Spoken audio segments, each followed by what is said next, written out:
ಕಡಿಮೆ ಸಿಬಿಲ್ ಸ್ಕೋರ್ ನಿಂದ ಸಾಲ ಕ್ರೆಡಿಟ್ ಕಾರ್ಡ್ ಅಪ್ಲಿಕೇಶನ್ ರಿಜೆಕ್ಟ್ ಆಗ್ತಾ ಇದೆಯಾ? ಇನ್ನು ಮುಂದೆ ಆಗಲ್ಲ. SBM Z ಕ್ರೆಡಿಟ್ ಕಾರ್ಡ್ ಬಳಸಿ ಈಸಿಯಾಗಿ ಕ್ರೆಡಿಟ್ ಸ್ಕೋರ್ ಅನ್ನ 750 ಗಿಂತ ಜಾಸ್ತಿ ಮಾಡ್ಕೋಬಹುದು. ಇದೊಂದು FD ಆಧಾರಿತ ಕಾರ್ಡ್. UPI ಬಳಸಿ ಕ್ರೆಡಿಟ್ ಕಾರ್ಡ್ ಬ್ಯಾಲೆನ್ಸ್ ಅನ್ನ ಖರ್ಚು ಮಾಡಬಹುದು. FD ಗೆ RBI ಗ್ಯಾರಂಟಿಯೊಂದಿಗೆ 7% ಇಂಟ್ರೆಸ್ಟ್ ಕೂಡ ಸಿಗುತ್ತೆ. 30 ದಿನದಲ್ಲೇ ಕ್ರೆಡಿಟ್ ಸ್ಕೋರ್ ನಲ್ಲಿ ಇಂಪ್ರೂವ್ಮೆಂಟ್ ಕೂಡ ನೋಡಬಹುದು. ಡಿಸ್ಕ್ರಿಪ್ಷನ್ ಹಾಗೂ ಪಿನ್ ಕಾಮೆಂಟ್ ನಲ್ಲಿರೋ ಲಿಂಕ್ ಮೂಲಕ Z ಆಪ್ ಡೌನ್ಲೋಡ್ ಮಾಡಿ.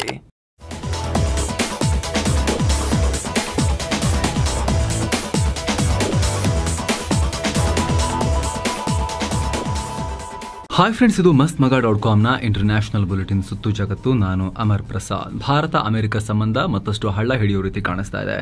ರಷ್ಯಾ ತೈಲದ ಕಾರಣಕ್ಕೆ ಅಮೆರಿಕ ಪದೇ ಪದೇ ಭಾರತಕ್ಕೆ ಧಮಕಿ ಹಾಕ್ತಾ ಇದ್ದು ಈಗ ಮತ್ತೆ ಬೆದರಿಕೆ ಹಾಕಿದೆ. ಇತ್ತೀಚೆಗಷ್ಟೇ ಭಾರತದ ಆಮದಿನ ಮೇಲೆ 25% ಟ್ಯಾರಿಫ್ ಏರಿ ರಷ್ಯಾದಿಂದ ತೈಲ ತರುವುದನ್ನು ಮುಂದುವರೆಸಿದ್ರೆ ಪೆನಾಲ್ಟಿ ಹಾಕ್ತೀವಿ ಅಂತ ಅಮೆರಿಕ ಅಧ್ಯಕ್ಷ ಟ್ರಂಪ್ ಎಚ್ಚರಿಕೆ ಕೊಟ್ಟಿದ್ರು. ಇದರ ಬೆನ್ನಲ್ಲೇ ಟ್ರಂಪ್ರ ಪ್ರಮುಖ ಸಲಹೆಗಾರ ಸ್ಟೀಫನ್ ಮಿಲ್ಲರ್ ಇದೆಲ್ಲ ಚೆನ್ನಾಗಿರಲ್ಲ ಅಂತ ದಬಾಯಿಸಿದ್ದಾರೆ. ಭಾರತ ರಷ್ಯಾದಿಂದ ತೈಲ ತರಿಸಿಕೊಂಡು ಇಂಡೈರೆಕ್ಟ್ ಆಗಿ ಯುಕ್ರೇನ್ ಜೊತೆಗಿನ ಯುದ್ಧಕ್ಕೆ ಸಹಾಯ ಮಾಡ್ತಾ ಇದೆ. ಅಂದರೆ ರಷ್ಯಾ ಜೊತೆಗೆ ನಿಂತ್ಕೊಂಡಿದೆ. ಈ ರೀತಿ ಭಾರತ ರಷ್ಯಾಗೆ ಸಹಾಯ ಮಾಡೋದು, ಯುದ್ಧಕ್ಕೆ ಹಣ ಸುರಿಯೋದು ಟ್ರಂಪ್ಗೆ ಇಷ್ಟ ಇಲ್ಲ. ಇದನ್ನ ಒಪ್ಕೊಳ್ಳೋಕೆ ಆಗಲ್ಲ ಅಂತ ಟ್ರಂಪ್ ಸ್ಪಷ್ಟವಾಗಿ ಹೇಳಿದ್ದಾರೆ ಅಂತ ಸ್ಟೀಫನ್ ಮಿಲ್ಲರ್ ಹೇಳಿದ್ದಾರೆ. ಅಲ್ಲದೆ ಭಾರತ ರಷ್ಯಾದಿಂದ ಎಷ್ಟು ಪ್ರಮಾಣದಲ್ಲಿ ತೈಲ ತರಿಸ್ಕೊಳ್ತಾ ಇದೆ ಅಂತ ಗೊತ್ತಾದ್ರೆ ಎಲ್ರಿಗೂ ಶಾಕ್ ಆಗ್ಬೋದು. ರಷ್ಯಾದ ಟಾಪ್ ಆಯಿಲ್ ಇಂಪೋರ್ಟರ್ ಚೀನಾ ಎಷ್ಟು ತೈಲ ಖರೀದಿ ಮಾಡ್ತಿದ್ಯೋ ಹತ್ತತ್ರ ಅಷ್ಟೇ ತೈಲವನ್ನ ಭಾರತವು ರಷ್ಯಾದಿಂದ ಬೈ ಮಾಡ್ತಾ ಇದೆ. ಇದು ನಿಜವಾಗ್ಲೂ ಅಚ್ಚರಿಯ ಸಂಗತಿ ಅಂತ ಹೇಳಿದ್ದಾರೆ. ನಂತರ ಈ ಮಿಲ್ಲರ್ PM ನರೇಂದ್ರ ಮೋದಿ ಮತ್ತು ಟ್ರಂಪ್ ನಡುವಿನ ಸಂಬಂಧದ ಬಗ್ಗೆ ಮಾತನಾಡಿದ್ದಾರೆ. ತುಂಬಾ ಕ್ಲೋಸ್ ಇದ್ದಾರೆ ಅಂತ ಮತ್ತೆ ತಲೆಬುಡ ಇಲ್ಲದ ಹೇಳಿಕೆ ಕೊಟ್ಟಿದ್ದಾರೆ. ಕ್ಲೋಸ್ ಇದ್ರೆ ನಮಗೇನಾಗಬೇಕಾಗಿದೆ? ಪರ್ಸನಲ್ ಫ್ರೆಂಡ್ಶಿಪ್ಗೂ ಇಂಟರ್ನ್ಯಾಷನಲ್ ಡಿಪ್ಲೊಮಸಿಗೂ ಏನು ಸಂಬಂಧ? ಕ್ಲೋಸ್ ಇದ್ರೆ ಏನು? ಮಾಡ್ತಿರೋದೆಲ್ಲ ಅನಾಚಾರ ಅಲ್ಲ ಟ್ರಂಪ್. ಸೊ ನೋಡಬೇಕು ಏನಾಗುತ್ತೆ ಅಂತ ಹೇಳಿ. ಮತ್ತೊಂದು ಕಡೆ ಅಮೆರಿಕದೊಂದಷ್ಟು ಜನ ಯುರೋಪ್ನಲ್ಲಿ ಮಿತ್ರರಿದಾರಲ್ಲ, ಚಡ್ಡಿ ದೋಸ್ತಿಗಳು, ಚೇಲಾಗಳು. ಆ ಯುರೋಪಿಯನ್ ಕಂಟ್ರೀಸ್ ಕೂಡ ಏನ್ ಮಾಡಿದ್ದಾರೆ ಅಂತ ಹೇಳಿದ್ರೆ ಭಾರತಕ್ಕೆ ಧಮಕಿ ಹಾಕೋಕೆ ಶುರು ಮಾಡಿದ್ದಾರೆ. ರಷ್ಯನ್ ತರಿಸ್ಕೊಳ್ತೀರಾ ಅಂತ. ಯಾವ ತರದ ಮೊರಾಲಿಟಿ, ಇವ್ರ ನೈತಿಕತೆ ಏನು ಅನ್ನೋದು ಅರ್ಥನೇ ಆಗ್ತಿಲ್ಲ. ಯಾಕಂದ್ರೆ ಈ ಚಾರ್ಟ್ ನೋಡಿ, ಇದು ಇತ್ತೀಚೆಗೆ centre for research on energy and clean air ಕೊಟ್ಟಿರೋ ವರದಿ. ಇದರ ಪ್ರಕಾರ ರಷ್ಯಾದ ಹತ್ರ ಅತಿ ಹೆಚ್ಚು LNG ಗ್ಯಾಸ್ ತರಿಸ್ಕೊಳ್ತಿರೋದೇ ಈ ಯುರೋಪಿನ ಅಮೆರಿಕದ ಚೀಲಾಗಳು. ಈ ಪಟ್ಟಿಯಲ್ಲಿ ಭಾರತದ ಪಾಲು ತುಂಬಾ ಕಮ್ಮಿ ಇದೆ. ಜೊತೆಗೆ ಕ್ರೂಡ್ ಆಯಿಲ್ ತರಿಸ್ಕೊಳ್ತಿರೋ ರಾಷ್ಟ್ರಗಳಲ್ಲೂ ಚೀನಾ, ಭಾರತ ಬಿಟ್ಟರೆ 3ನೇ ಸ್ಥಾನದಲ್ಲಿ ಯುರೋಪಿಯನ್ ಯೂನಿಯನ್ನೇ ಇದೆ. ಪೈಪ್ ಲೈನ್ ಗ್ಯಾಸ್ ಖರೀದಿ ಮಾಡೋದ್ರಲ್ಲಂತೂ ಯುರೋಪಿಯನ್ ಯೂನಿಯನ್ ಮೊದಲ ಸ್ಥಾನದಲ್ಲಿದೆ. ಆಯಿಲ್ ಪ್ರಾಡಕ್ಟ್ ಖರೀದಿಯಲ್ಲಿ ನ್ಯಾಟೋ ರಾಷ್ಟ್ರ ಟರ್ಕಿ ಮೊದಲ ಸ್ಥಾನದಲ್ಲಿದ್ರೆ ಚೈನಾ, ಬ್ರೆಜಿಲ್ ಆದ್ಮೇಲೆ ಭಾರತ 3ನೇ ಸ್ಥಾನದಲ್ಲಿದೆ. ಅಷ್ಟೇ ಅಲ್ಲ, ಭಾರತ ಪುಟಿನ್ ಜೇಬಿಗೆ ದುಡ್ಡು ಹಾಕ್ತಿದ್ದಾರೆ, ಯುದ್ಧಕ್ಕೆ ಫಂಡ್ ಮಾಡ್ತಿದೆ ಮೂಲಕ ಅಂತ ಹೇಳಿ ಟ್ರಂಪ್ ಮತ್ತು ಅವರ ಯುರೋಪಿನ ಮಿತ್ರರು ಪದೇ ಪದೇ ಹೇಳಿಕೆ ಕೊಡ್ತಿದ್ದಾರೆ. ಆದರೆ ಪಟ್ಟಿ ನೋಡಿ, ಕಳೆದ 3 ವರ್ಷಗಳಿಂದ ಭಾರತ ರಷ್ಯಾದಿಂದ 112 ಬಿಲಿಯನ್ ಯೂರೋ ತೈಲವನ್ನ ಖರೀದಿ ಮಾಡಿದೆ. ಅಫ್ಕೋರ್ಸ್ ಇದು ದೊಡ್ಡ ನಂಬರ್ರೇ, ಆದರೆ ದಿನ ಬೆಳಗಾದ್ರೆ ಬಾಯ್ ಬಡ್ಕೊಳ್ಳೋ ಯುರೋಪ್ ನೋಡಿ. 2022ರಲ್ಲಿ ರಷ್ಯಾ ಯುಕ್ರೇನ್ ದಾಳಿ ಮಾಡಿದ ವರ್ಷ ಯುರೋಪಿಯನ್ ಯೂನಿಯನ್ 356 ಬಿಲಿಯನ್ ಯೂರೋಗೆ ಇಂಧನ ಖರೀದಿ ಮಾಡಿದ್ರು. 2023ರಲ್ಲಿ ಮತ್ತೆ 250 ಬಿಲಿಯನ್ ಯೂರೋ ಹಣವನ್ನ ಪುಟಿನ್ ಜೋಬಿಗೆ ಹಾಕಿದ್ದಾರೆ. 2024ರಲ್ಲಿ 242 ಬಿಲಿಯನ್ ಯೂರೋವನ್ನ ಪುಟಿನ್ ಜೋಬಿಗೆ ಹಾಕಿದ್ದಾರೆ. ಈ ವರ್ಷ ಕೂಡ ಅದು ಏರಿಕೆನೇ ಆಗ್ತಾ ಇದೆ. ಕ್ಷಣ ಕ್ಷಣಕ್ಕೂ ಸಾವಿರಾರು ಕೋಟಿ ರೂಪಾಯಿ ಮೊತ್ತದಲ್ಲಿ ಯುರೋಪ್ ಪುಟಿನ್ರಿಂದ LNG ತೈಲ ಪ್ರಾಡಕ್ಟ್ಸ್ ಅನ್ನ ಖರೀದಿ ಮಾಡ್ತಿದ್ದಾರೆ. ಇಷ್ಟಾದ್ರೂ ಇಲ್ಲಿ ಭಾರತದ ವಿರುದ್ಧ ಧ್ವನಿ ಏರಿಸಿಕೊಂಡು ಭಾರತವನ್ನ ದೌರ್ಜನ್ಯ ಮಾಡೋಕೆ ಪ್ರಯತ್ನ ಪಡ್ತಾ ಇದ್ದಾರೆ. ಇದರ ಬಗ್ಗೆ ಭಾರತ ಇನ್ನೂ ರಿಪ್ಲೈ ಕೊಟ್ಟಿಲ್ಲ. ಸದ್ಯಕ್ಕೆ ರಿಪ್ಲೈ ಮಾಡೋ ಥರನೂ ಕಾಣಿಸ್ತಿಲ್ಲ. ಯಾಕಂದ್ರೆ ಟ್ರೇಡ್ ಡೀಲ್ನ ಟಾಕ್ಸ್ ನಡೀತಾ ಇದೆಯಲ್ಲ ಅಮೆರಿಕದ ನಡುವೆ.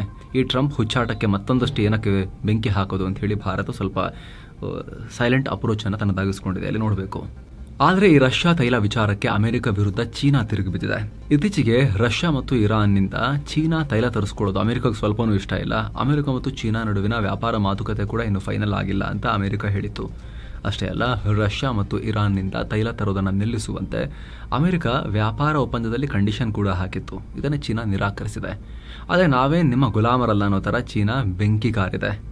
ಚೀನಾ ತನ್ನ ರಾಷ್ಟ್ರದ ಅಗತ್ಯಕ್ಕೆ ತಕ್ಕಂತೆ ಅದಕ್ಕೆ ಯಾವುದು ಬೆಸ್ಟ್ ಅನ್ಸುತ್ತೋ ಆ ರೀತಿ ತೈಲ ಖರೀದಿ ಮಾಡುತ್ತೆ.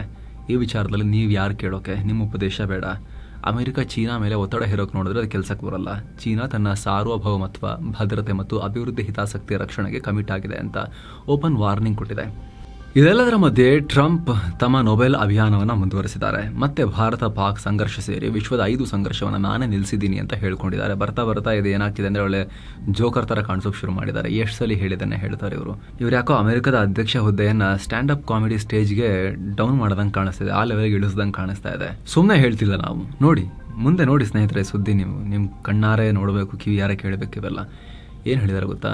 White House press secretary Karoline Leavitt ಅವರನ್ನು ನೇಮಕ ಮಾಡ್ಕೊಂಡಿದ್ದಾರಲ್ಲ ಟ್ರಂಪ್, ಈ ಲೇಡಿಯನ್ನು ನೇಮಕ ಮಾಡ್ಕೊಂಡಿದ್ದಾರೆ. ಅವರ ಸೌಂದರ್ಯವನ್ನು ಸಿಕ್ಕಾಪಟ್ಟೆ ಹೊಗಳಿದ್ದಾರೆ. ಈ ಹಿಂದೆ ಮಗಳ ಸೌಂದರ್ಯವನ್ನೇ ಗುಣಗಾನ ಮಾಡಿ, ಮಗಳಲ್ಲದೆ ಹೋಗಿದ್ರೆ ಈಕೆಯೊಂದಿಗೆ ನಾನು ಅಫೇರ್ ಇಟ್ಕೊಳ್ತಿದ್ದೆ, ಡೇಟ್ ಮಾಡ್ತಿದ್ದೆ ಅಂತ ಹೇಳಿದಂಥ ದೂರ್ತ ವ್ಯಕ್ತಿ ಟ್ರಂಪ್.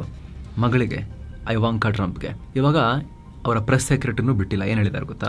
ಗುಣಗಾನ, ಕಾವ್ಯ, ಕವನ, ಕತೆ ಆ ಮೋಡ್ಗೆ ಹೋಗ್ಬಿಟ್ಟಿದ್ದಾರೆ ಕವಿತರ. ಕ್ಯಾರೋಲಿನ್ ತಮ್ಮ ಸೌಂದರ್ಯ ಮತ್ತು ಬುದ್ಧಿಶಕ್ತಿಯಿಂದ ದೊಡ್ಡ ಸ್ಟಾರ್ ಆಗಿಬಿಟ್ಟಿದ್ದಾರೆ. ನೋಡಿ ಆಕೆಯ ತುಟಿಗಳನ್ನು ನೋಡಿ, ಒಳ್ಳೆ ಮಷಿನ್ ಗನ್ ಥರ ಮೂವ್ ಆಗುತ್ತೆ ಆಕೆ ತುಟಿಗಳು. ಆಕೆ ಒಬ್ಬ ಗ್ರೇಟ್ ವ್ಯಕ್ತಿ. ಹಿಂದೆಂದು ಅವರಷ್ಟು ಒಳ್ಳೆಯ ಅದ್ಭುತ ಪ್ರೆಸ್ ಸೆಕ್ರೆಟರಿ ಯಾರೂ ಇರಲಿಲ್ಲ. ಶಿ ಈಸ್ ಅಮೇಝಿಂಗ್ ಅಂತ ಸಿಕ್ಕಾಪಟ್ಟೆ ಹೊಗಳು ಬಿಟ್ಟಿದ್ದಾರೆ.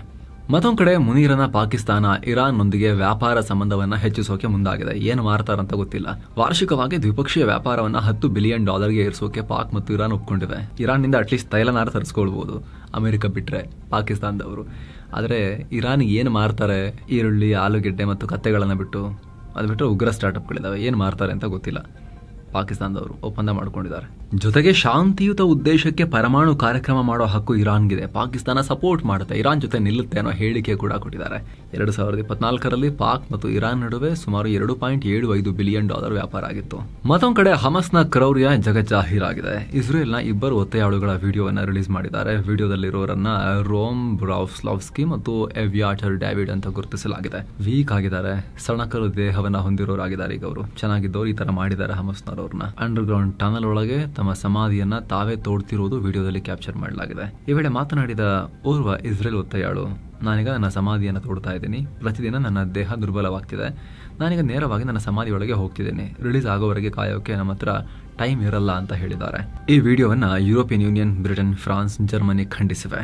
ಅಮಾನವೀಯ ಮತ್ತು ಘೋರ ಕ್ರೌರ್ಯ ಅಂತ ಹೇಳಿವೆ. ಇದರ ಪರಿಣಾಮ ಗಾಜಾದಲ್ಲಿ ಮಿಲಿಟರಿ ಕಾರ್ಯಾಚರಣೆಯನ್ನ ಇನ್ನೂ ದೊಡ್ಡ ಪ್ರಮಾಣದಲ್ಲಿ ಮಾಡೋಕೆ ಸಚಿವ ಸಂಪುಟದ ಮುಂದೆ ಇಸ್ರೇಲಿ ಪ್ರೈಮ್ ಮಿನಿಸ್ಟರ್ ನೆತನ್ಯಾಹು ಪ್ರಸ್ತಾವನೆ ಇಟ್ಟಿದ್ದಾರೆ. ಹಮಸ್ ಯಾವುದೇ ಶಾಂತಿ ಮಾತುಕತೆಯಲ್ಲಿ ಇಂಟ್ರೆಸ್ಟ್ ಹೊಂದಿಲ್ಲ. ಒತ್ತೆಯಾಳುಗಳು ಸಾವಿನ ಅಂಚಿನಲ್ಲಿದ್ದಾರೆ. ಅವ್ರನ್ನ ಕಾಪಾಡೋಕೆ ಮಿಲಿಟರಿ ಕಾರ್ಯಾಚರಣೆಯನ್ನ ದೊಡ್ಡದಾಗಿ ಮಾಡೋದೇ ಸೂಕ್ತ ಅಂತ ನೆತನ್ಯಾಹು ಹೇಳಿದ್ದಾರೆ ಅಂತ ಮಾಹಿತಿ ಬರ್ತಾ ಇದೆ. ಹಮಸ್ ಬಳಿ ಇರೋ ಇಸ್ರೇಲಿ ಒತ್ತೆಯಾಳುಗಳಲ್ಲಿ ಇನ್ನೂ 20 ಜನ ಬದುಕಿದ್ದಾರೆ. ಇದರ ಬೆನ್ನಲ್ಲೇ ಇಸ್ರೇಲ್ ಹೊಸ ದಾಳಿ ನಡೆಸಿದ್ದು 92 ಜನ ಪ್ರಾಣ ಕಳ್ಕೊಂಡಿದ್ದಾರೆ, 56 ಜನ ಗಾಯಗೊಂಡಿದ್ದಾರೆ. ಗಾಜಾದಲ್ಲಿನ ಹಮಸ್ ಆರೋಗ್ಯ ಇಲಾಖೆ ಇದನ್ನು ಹೇಳಿದೆ.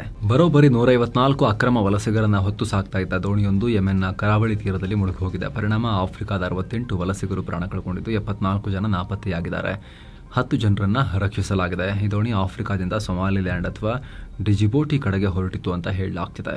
ಆದರೆ ಎಕ್ಸಾಕ್ಟ್ ಡೆಸ್ಟಿನೇಷನ್ ಪಾಯಿಂಟ್ ಬಗ್ಗೆ ಇನ್ನೂ ಕೂಡ ಕ್ಲಾರಿಟಿ ಇಲ್ಲ. ಸ್ನೇಹಿತರೆ, ಆಫ್ರಿಕಾ ಮತ್ತು ಯೆಮೆನ್ ನಡುವಿನ ಸಮುದ್ರ ಮಾರ್ಗ ಅತ್ಯಂತ ಅಪಾಯಕಾರಿ ಅಂತ ಇಂಟರ್ನ್ಯಾಷನಲ್ ಆರ್ಗನೈಸೇಷನ್ ಫಾರ್ ಮೈಗ್ರೇಷನ್ ಪದೇ ಪದೇ ಎಚ್ಚರಿಕೆ ಕೊಡ್ತಾ ಇದೆ. 2024ರಲ್ಲಿ ಇದೇ ಮಾರ್ಗದಲ್ಲಿ 558 ಜನ ಪ್ರಾಣ ಕಳ್ಕೊಂಡಿದ್ರು. ಇನ್ನು ಕಳೆದ ಒಂದು ದಶಕದಲ್ಲಿ ಈ ಸಮುದ್ರ ಮಾರ್ಗದಲ್ಲಿ 2082 ಜನ ನಾಪತ್ತೆಯಾಗಿದ್ದಾರೆ. ಈಗ ಒಮ್ಮೆಲೆ 68 ಮಂದಿ ಪ್ರಾಣ ಕಳ್ಕೊಂಡಿದ್ದಾರೆ.